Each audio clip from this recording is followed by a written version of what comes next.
ಮಾಜಿ ನಿವೃತ್ತ ಪೊಲೀಸ್ ಅಧಿಕಾರಿಯ ಕೊಲೆ ಆಗಿದೆ ಅಂತಂದ್ರೆ ಅದು ಇಡೀ ರಾಜ್ಯಕ್ಕೆ ಅತ್ಯಂತ ದೊಡ್ಡ ಶಾಕಿಂಗ್ ನ್ಯೂಸ್. ಯಾರು ಮಾಡಿದ್ದು ಮರ್ಡರ್, ಯಾಕೆ ಮಾಡಿದ್ದು ಮರ್ಡರ್ ಅನ್ನುವಂತಹ ವಿಚಾರವನ್ನ ಬೆನ್ನತ್ತಿ ಹೋದಾಗ ಪೊಲೀಸರಿಗೆ ರಿವೀಲ್ ಆಗಿದ್ದು ಸ್ವಂತ ಹೆಂಡತಿ. ಎಸ್, ಸ್ವಂತ ಹೆಂಡತಿ ಮರ್ಡರ್ ಮಾಡಿದ್ದಾರೆ. ಚುಚ್ಚಿ ಚುಚ್ಚಿ ಚುಚ್ಚಿ. ಅಷ್ಟೇ ಅಲ್ಲ, ಮೆಸೇಜ್ ಮಾಡ್ತಾರೆ, I have finished the monster ಅಂತ. ಒಬ್ಬ ರಾಕ್ಷಸನನ್ನ ಮುಗಿಸಿದ್ದೇನೆ ಅಂತ ಗಹಿಸಿ ನಗುತ್ತಾಳಂತೆ ಅವರ ಪತ್ನಿ. ಎಸ್, ನಿವೃತ್ತ ಡಿಜಿ ಓಂ ಪ್ರಕಾಶ್ ಕೊಲೆ ಕೇಸ್ ಬಗೆದಷ್ಟು ಸ್ಫೋಟಕ ಮಾಹಿತಿಗಳು ಹೊರಬರ್ತಾ ಇವೆ. ನಿನ್ನೆ ಪತ್ನಿಯಿಂದಲೇ ಪತಿ ಕೊಲೆಯಾಗಿದ್ದಾರೆ. ಮರಣೋತ್ತರ ಪರೀಕ್ಷೆ ಇಂದು ನಡೆದಿದೆ. ಪೊಲೀಸರು ತನಿಖೆಯನ್ನ ತೀವ್ರಗೊಳಿಸಿದ್ದಾರೆ. ಕೊಲೆಗೆ ಆಸ್ತಿ ವಿಚಾರ ಮತ್ತು ಅನೈತಿಕ ಸಂಬಂಧಗಳೇ ಕಾರಣ ಅಂತ ಹೇಳಲಾಗ್ತಾ ಇದೆ. ಆಸ್ತಿ ವಿಚಾರ ಅಂತ ಅಂದರೆ ಅತ್ಯಂತ ದೊಡ್ಡ ಪ್ರಮಾಣದ ಆಸ್ತಿಯನ್ನ ಓಂ ಪ್ರಕಾಶ್ ಅವರು ಮಾಡಿದ್ದರಂತೆ ಅವರ ಸರ್ವಿಸ್ನಲ್ಲಿ. ಮನೆಯಲ್ಲಿ ಊಟಕ್ಕೆ ಕೂತು ಮೀನು ಸಾರನ್ನು ತಿನ್ನುವ ಸಂದರ್ಭದಲ್ಲಿ ಮುಖಕ್ಕೆ ಖಾರದ ಪುಡಿಯನ್ನ ಎಸೆದು ಬಿಸಿ ಬಿಸಿ ಎಣ್ಣೆಯನ್ನ ಮುಖಕ್ಕೆ ಚೆಲ್ಲಿ ಚಾಕುವಿನಿಂದ ಚುಚ್ಚಿ ಚುಚ್ಚಿ ಚುಚ್ಚಿ ಚುಚ್ಚಿ ಕೊಲೆ ಮಾಡಲಾಗಿದೆ ಅಂತ ಹೇಳಲಾಗ್ತಾ ಇದೆ. ಅಷ್ಟೇ ಅಲ್ಲ, ಪಲ್ಲವಿ ಅಂದರೆ ಓಂ ಪ್ರಕಾಶ್ ಅವರ ಪತ್ನಿ ಪಲ್ಲವಿ ಅವರು ಅವರದೇ ಆದಂತಹ ಒಂದು ವಾಟ್ಸಪ್ ಗ್ರೂಪ್ ಇದೆ.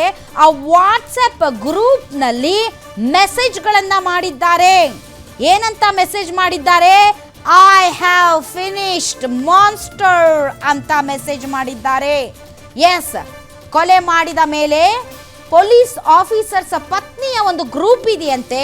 ಆ ಗ್ರೂಪ್ ಅಲ್ಲಿ ಪಲ್ಲವಿ ಅವರು ಮೆಸೇಜ್ ಮಾಡಿದ್ದಾರೆ, ಐ ಹ್ಯಾವ್ ಫಿನಿಶ್ಡ್ ಮಾನ್ಸ್ಟರ್ ಅಂತ.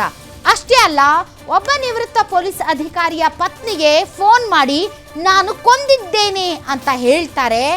ಆಗ ಆ ಮೆಸೇಜ್ ಅನ್ನ ಸ್ವೀಕರಿಸಿದಂತಹ ಇನ್ನೊಬ್ಬ ನಿವೃತ್ತ ಪೊಲೀಸ್ ಅಧಿಕಾರಿಯ ಪತ್ನಿ, ಸುಳ್ಳು ಹೇಳ್ಬೇಡ, ಪದೇ ಪದೇ ನಿಂದ ಇದೇ ಆಯ್ತು ಅಂದ್ರೆ ಇಲ್ಲ, ನಿಜವಾಗಲೂ ನಾನು ಕೊಲೆ ಮಾಡಿದ್ದೇನೆ ಅಂತ ವಿಡಿಯೋ ಕಾಲ್ ಮಾಡಿ ಹೆಣವನ್ನ ತೋರಿಸ್ತಾರಂತೆ.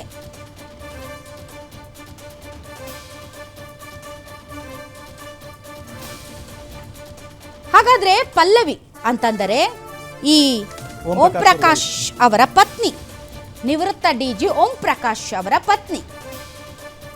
ಸೊ ಓಂ ಪ್ರಕಾಶ್ ಅವರಿಗೂ ಮತ್ತು ಪಲ್ಲವಿ ಅವರಿಗೂ ಬಹಳ ದಿನದಿಂದ ತಿಕ್ಕಾಟ ಇತ್ತಂತೆ. ಈ ಹಿಂದೆ ಚಿಕ್ಕಮಗಳೂರಿಗೆ ಸಂಬಂಧಪಟ್ಟಂತ ಓರ್ವ ಹೆಣ್ಣು ಮಗಳು ಬಂದು ಓಂ ಪ್ರಕಾಶ್ ಅವರ ಆಫೀಸ್ ಎದುರುಗಡೆ ಒಂದು ಪ್ರೊಟೆಸ್ಟ್ ಮಾಡಿ ಹೋದ ಮೇಲಂತೂ ಪರಿಸ್ಥಿತಿ ಬಿಗಡಾಯಿಸಿತ್ತಂತೆ.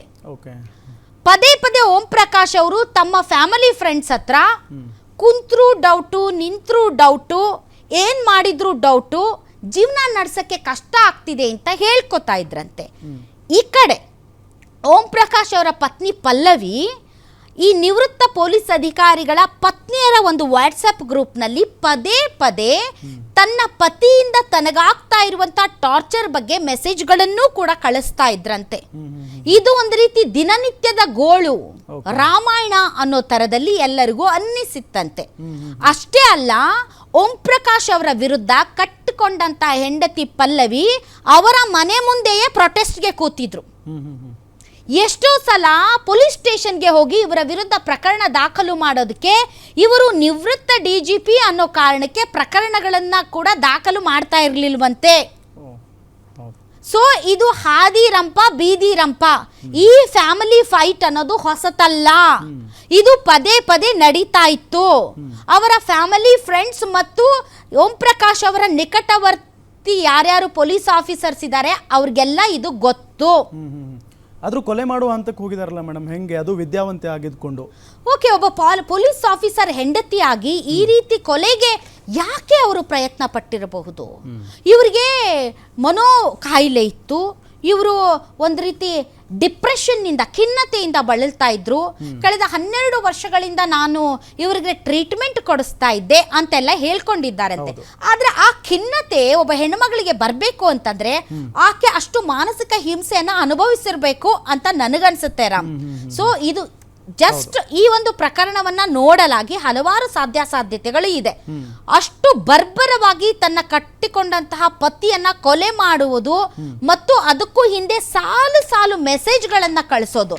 ತಮ್ಮ ವಾಟ್ಸಪ್ ಗ್ರೂಪ್ ಏನಿತ್ತು ಆ ವಾಟ್ಸಪ್ ಗ್ರೂಪ್ ಅಲ್ಲಿ ಆಕೆ ಮೆಸೇಜ್ಗಳನ್ನ ಕಳಿಸಿದ್ದಾರೆ. ಏನಂತ ಕಳಿಸಿದ್ದಾರೆ? ನನಗೆ ನನ್ನ ಮಗಳಿಗೆ ಏನೇ ಆದ್ರೂ ಅದಕ್ಕೆ ಕಾರಣ ನನ್ನ ಗಂಡ. ಕೊಲೆ ಮಾಡಿ ಬೇಕಾದ್ರೆ ಇದು ಸಹಜ ಇನ್ಸಿಡೆಂಟ್ ಅನ್ನೋ ತರದಲ್ಲಿ ಆತ ಬಿಂಬಿಸಬಹುದು. ಇತ್ತೀಚೆಗೆ ನಾನು ವಾಕಿಂಗ್ಗೆ ಹೋಗುವಾಗ ನನ್ನ ಮೇಲೆ ಒಂದು ಕೆಮಿಕಲ್ ಸ್ಪ್ರೇ ಆಗುತ್ತೆ, ನನ್ಗೆ ಏನಾಯ್ತು ಅಂತ ಗೊತ್ತಿಲ್ಲ, ನೋಡಿದ್ರೆ ಮೈಯೆಲ್ಲ ಉರಿ. ವ್ಯಾನ್ ನಲ್ಲಿ ಬಂದಿದ್ರು, ವ್ಯಾನ್ ಡೋರ್ ಓಪನ್ ಆಗಿತ್ತು. ನನ್ನ ಪತಿಯ ಬಳಿ ಅಪಾಯಕಾರಿ ವೆಪನ್ಗಳಿವೆ. ಯಾವಾಗ್ಲೂ ಬಂದೂಕನ್ನ ತಲೆ ಮೇಲಿಟ್ಟು ನಿಮ್ಮನ್ನ ಶೂಟ್ ಮಾಡ್ತೀನಿ ಅಂತ ಬೆದರಿಸ್ತಾರೆ. ಅವರು PFI ಸಂಘಟನೆಯ ಒಬ್ಬ ಮೆಂಬರ್. ನಾನು ಈ ಬಗ್ಗೆ ಎಲ್ಲೂ ಹೇಳಿರಲಿಲ್ಲ. ದಯವಿಟ್ಟು ಇದನ್ನ ಅಜಿತ್ ದೋವಲ್ ಅವರ ಗಮನಕ್ಕೆ ತರಬೇಕು.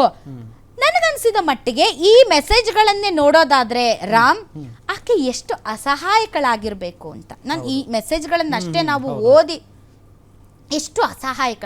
ಸ್ಥಳೀಯ ಪೊಲೀಸ್ ಸ್ಟೇಷನ್ಗೆ ಹೋಗಂಗಿಲ್ಲ, ಪ್ರಕರಣ ದಾಖಲು ಮಾಡಂಗಿಲ್ಲ, ಸುತ್ತಮುತ್ತಲು ಜನರ ಬಳಿ ಹೇಳಂಗಿಲ್ಲ, ಹೇಳಿದ್ರು ಯಾರು ನಂಬಲ್ಲ. ಯಾಕೆಂದ್ರೆ ಈಕೆ ಹುಚ್ಚಿ, ಈಕೆ ಮಾನಸಿಕ ಖಿನ್ನತೆಗೆ ಒಳಗಾಗಿದ್ದಾಳೆ, ಈಕೆ ಮನಸ್ಥಿತಿ ಸರಿ ಇಲ್ಲ, ಈಕೆಗೆ ಆ ಕಾಯಿಲೆ ಇದೆ, ಈ ಕಾಯಿಲೆ ಇದೆ. ಯಾರೋ ಒಬ್ರ ಜೊತೆ ಮಾತಾಡ್ತಾ ಇದೆ. ಏನಂತೆ ಅಂದ್ರೆ ಅವ್ರಿಗೆ ಕಾಯಿಲೆ ಇತ್ತಂತೆ, 12 ವರ್ಷದಿಂದ ತೋರಿಸ್ತಿದ್ರಂತೆ. ಕಾಯಿಲೆ ಅಂದ್ರೆ ಏನ್ ಕಾಯಿಲೆ? ಏನ್ ಕ್ಯಾನ್ಸರಾ, ಏಡ್ಸಾ, ಏನು HIV ನ ಅಂದ್ರೆ ಮೊನೋ ಕಾಯಿಲೆ ಅಂತೆ, ಖಿನ್ನತೆ ಅಂತೆ. ಸೊ ಹೇಳುವಾಗ ಕಾಯಿಲೆ ಇದೆ ಅಂದ ತಕ್ಷಣ ನಾವೇನ್ ಅಂದ್ಕೊಂಡ್ಬಿಡ್ತೀವಿ, ವಾಸಿ ಆಗಲಾರದ ಆರ್ಥಿಕವಾಗಿ ತುಂಬಾ ನಷ್ಟ ಆಗ್ಬೋದಾದಂತ ಕಾಯಿಲೆ ಅಂತ ನಾವ್ ಅಂದ್ಕೋತೀವಿ. ಬಟ್ ಖಿನ್ನತೆ ಯಾಕೆ ಬಂತು ಆಕೆ? ಮತ್ತೆ ಇಷ್ಟು ಫ್ರಸ್ಟ್ರೇಷನ್ ಅಲ್ಲಿ ಆಕೆ ಎಲ್ಲರಿಗೂ ಕೂಡ ಮೆಸೇಜ್ ಮಾಡಿ ಮಾಡಿ ಮಾಡಿ ಮಾಡಿ ನನ್ಗೆ ಹಿಂಗಾಗ್ತಾ ಇದೆ, ನನ್ಗೆ ಹಂಗಾಗ್ತಾ ಇದೆ, ನನಗೆ ಆಗ್ತಾ ಇಲ್ಲ, ನನ್ನ ಗಂಡ ತುಂಬಾ ಟಾರ್ಚರ್ ಮಾಡ್ತಾ ಇದ್ದಾರೆ, ನನ್ಗೆ ಏನ್ ಬೇಕಾದ್ರೂ ಆಗ್ಬೋದು, ನನ್ನನ್ನು ಸಾಯಿಸಬಹುದು, ನನಗೆ ಊಟದಲ್ಲಿ ವಿಷಕಾರಿ ಅಂಶಗಳನ್ನ ಹಾಕ್ತಾ ಇದ್ದಾರೆ, ನಾನು ಪದೇ ಡಿಟಾಕ್ಸಿಫೈ ಮಾಡೋದಕ್ಕೆ ಬೇರೆ ಬೇರೆ ಆಹಾರಗಳನ್ನ ಸೇವನೆ ಮಾಡ್ತಾ ಇದ್ದೀನಿ, ನನ್ನನ್ನು ಯಾರು ಸೀರಿಯಸ್ ಆಗಿ ಯಾಕೆ ತಗೊಳ್ತಾ ಇಲ್ಲ, ನಮ್ಮ ಬಗ್ಗೆ ಯಾರು ಯಾಕೆ ಗಮನ ಹರಿಸ್ತಾ ಇಲ್ಲ, ನಮ್ಮ ಬಗ್ಗೆ ಕೇಳಿ, ನಮ್ಮ ಬಗ್ಗೆ ಮಾತಾಡಿ, ಸುಮೋಟೋ ಕೇಸ್ ದಾಖಲು ಮಾಡಿ ಅಜಿತ್ ದೋವೆಲ್ ಅವ್ರಿಗೆ ಹೇಳಿ ಇವ್ರ ವಿರುದ್ಧ ಕ್ರಮ ತಗೊಳ್ಳಿ, ನನಗೆ ಗೊತ್ತು ಯಾರು ಏನು ಮಾಡಲ್ಲ ಅಂತ ಈಕೆಯ ಮೆಸೇಜ್ಗಳು ಸಾರಿ ಹೇಳ್ತಾ ಇವೆ. ಸೊ ಯಾರು ಅದನ್ನ ಅಡ್ರೆಸ್ಸೇ ಮಾಡ್ಲಿಲ್ವಾ? ಐ ಡೋಂಟ್ ನೋ, ನನ್ಗೆ ಅರ್ಥ ಆಗ್ತಾ ಇಲ್ಲ. ಸುಮ್ನೆ ಮಾನಸಿಕ ಖಿನ್ನತೆ ಬರಲ್ಲ. ಆಸ್ತಿ ವಿಚಾರ ಆಗಿರ್ಬೋದು ಅಥವಾ ಬೇರೆ ಅನೈತಿಕ ಸಂಬಂಧದ ವಿಚಾರ ಆಗಿರ್ಬೋದು, ಬೇರೆ ವಿಚಾರಗಳಲ್ಲಿ ಆ ಹೆಣ್ಣು ಮಗಳು ಸಿಕ್ಕಾಪಟ್ಟೆ ನೊಂದಿದ್ರು ಬೆಂದಿದ್ರು ಅನ್ನೋದಕ್ಕೆ ಆ ಮೆಸೇಜ್ಗಳೇ ಕಾರಣ. ಆದ್ರೆ ಅದಕ್ಕೆ ಉತ್ತರ ಕೊಲ್ಲುವುದಲ್ಲ, ಅದಕ್ಕೆ ಉತ್ತರ ಬರ್ಬರವಾಗಿ ಹತ್ಯೆ ಮಾಡುವುದು ಅಲ್ಲ. ಅದನ್ನ ಒಪ್ಪಿಕೊಳ್ಳುತ್ತಾ ಆಕೆಗೆ ಆದಂತಹ ತೊಂದರೆಗಳು, ಆಕೆ ಅನುಭವಿಸಿದಂತಹ ಕಷ್ಟಗಳು, ಆಕೆ ಪಟ್ಟಂತಹ ಪಾಡು ಅದನ್ನೂ ಕೂಡ ಅಲ್ಲಗಳೆಯಬೇಕಾಗಿಲ್ಲ. ಬಿಕಾಸ್ ಅವರು ಒಬ್ಬ ಹೈಯರ್ ಆಫೀಸರ್ ಅನ್ನೋ ಕಾರಣಕ್ಕೆ ಆಕೆಗೆ ಪೊಲೀಸ್ ಪ್ರೊಟೆಕ್ಷನ್ ಸಿಗದೆ ಇತ್ತೇನೋ, ಯಾರಿಗ್ ಗೊತ್ತು, ಐ ಡೋಂಟ್ ನೋ. ಅವ್ರ ಹತ್ರ ಬೇರೆ ಬೇರೆ ವೆಪನ್ಗಳಿವೆ ಅಂತ ಆಕೆ ಹೇಳಿದ್ದಾಳೆ. ಸೊ ಇಂತಹ ಸಂದರ್ಭದಲ್ಲಿ ಆಕೆ ಇಂತಹ ಒಂದು ದೊಡ್ಡ ಸ್ಟೆಪ್ ಅನ್ನ ತೆಗೆದುಕೊಳ್ತಾರೆ. ಚುಚ್ಚಿ ಕೊಂದು ಕೊನೆಗೆ I have finished the monster, ನಾನು ಒಬ್ಬ ರಾಕ್ಷಸನನ್ನ ಕೊಂದೆ ಅಂತ ಆಕೆ ಆ ಒಂದು ಸಂತೃಪ್ತಿ ಆಕೆಯ ಮನಸ್ಸಿನಲ್ಲಿ ಅಂತ ಅಂದರೆ, ನನಗೆ ಗೊತ್ತಿಲ್ಲ ಆಕೆಗೆ ಅದೆಂಥ ಟಾರ್ಚರ್ ಇತ್ತು ಆ ಮನುಷ್ಯನಿಂದ, ಆಕೆ ಏನನ್ನ ಅನುಭವಿಸಿದ್ಲೋ ಗೊತ್ತಿಲ್ಲ, ಅಥವಾ ಅನುಭವಿಸದೇನೆ ಆಕೆಗೆ ಮಾನಸಿಕ ಕಾಯಿಲೆ ಇತ್ತೋ ಗೊತ್ತಿಲ್ಲ. ಬಟ್ ಒಬ್ಬ ರಾಕ್ಷಸನನ್ನ ಸಾಯಿಸಿದ್ದೇನೆ ಅಂತ ಆಕೆ ಹೇಳ್ತಾಳೆ ಅಂತಂದರೆ ಅದನ್ನ ಹೆಂಗೆ ಅರ್ಥ ಮಾಡ್ಕೋಬೇಕಂತ ನನಗೆ ಗೊತ್ತಾಗ್ತಿಲ್ಲ ರಾಮ್. ಮೇಡಮ್